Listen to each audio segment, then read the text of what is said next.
Naivasha nĩ ĩmwe ya taũni iria itanyĩtwo gũkũra njĩra nene mũno gũkũ bũrũri-inĩ mĩaka yũkĩte. Ũũ nĩ thutha wa kũhingũrwo gwa Special Economic Zone mwena wa mahiu. There is good growth happening around Naivasha, and as a county we realize we also have a potential to also work and grow together with the businesses.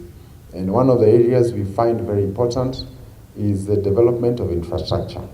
When I was driving here, I note the road just outside here is not upgraded, and I think those are some of the areas we would want to take up.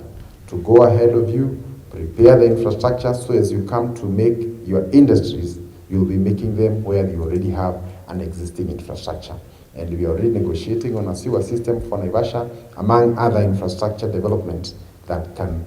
Island Container Depot kana ICD thĩinĩ wa eka makĩria ma ngiri ĩmwe. Augĩte ngari magana matatũ. The normal railway will go and connect at Longonot, and we will now be able to transfer all the cargo to the SGR.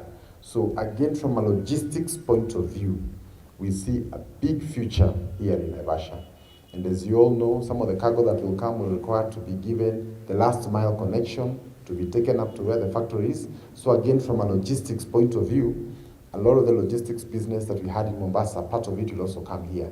Nao ahũri biacara matanyiheire 10 nĩmonanĩtie itua rĩao rĩa kwenda kũhũrĩra biacara gũkũ. Ũyũ ũkĩte thutha wa Isuzu Kenya kũhingũra biacara ciao mweri 18 mwena wa nja wa automobile Naivasha taũni. Local business community, and we will be extending that particular invitation so that we can get more and more of the Naivasha and Nakuru business people to come and work there.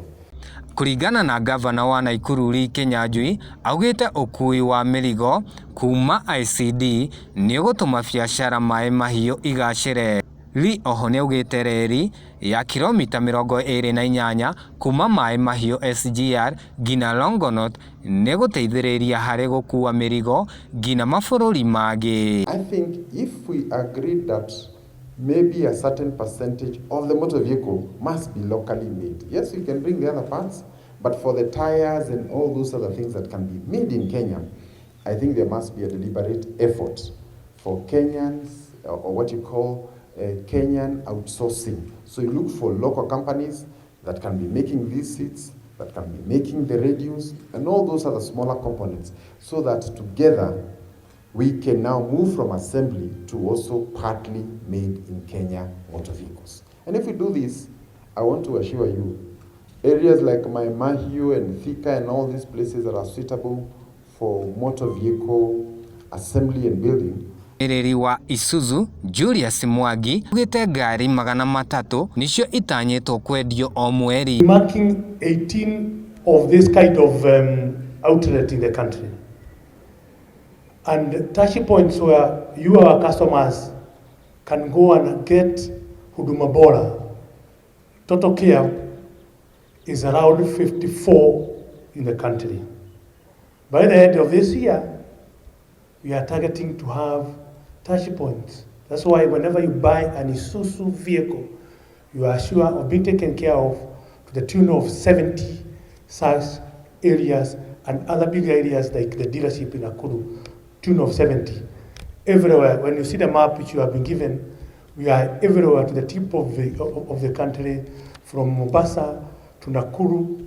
Here we are, Naivasha, to all the way to Lodwar. Arĩa marĩtie megũkũ njewa automobile MD Judy Jenga ugĩte ciringi mirioni 150 harĩ mĩbango-inĩ ĩno o hamwe na gũthomithia mbeũ njĩthĩ.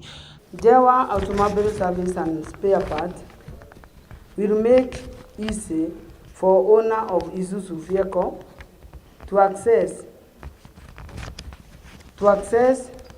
genuine spare part, oil, grease. We will offer body works, wheel alignment, car wash, vehicle repair. We will also be selling vehicles. With the support of Isuzu East Africa, we will try our best to improve our skills, technical, knowledge, so that we offer the best service to all customers. Through JEWA, we will continue to offer opportunity of skill transfer through training, employment of our youth. Handũ-inĩ ha Gĩkũyũ TV na mohoro mũkũikũ rĩakwa nĩ Joe Kariuki wa Wangũi.